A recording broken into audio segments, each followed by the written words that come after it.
I'm here today with St. Cloud State's senior softball player Emily Edgerton.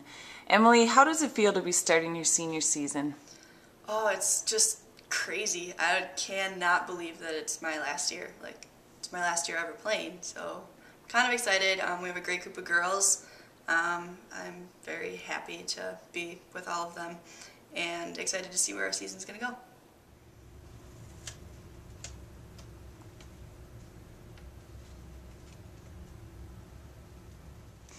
Emily, what are your expectations for the upcoming RMAC NSIC crossover tourney this weekend in Rochester? We play some pretty challenging teams, so I think it's going to be a good judge of character and see how much our hard work has paid off in the winter so far.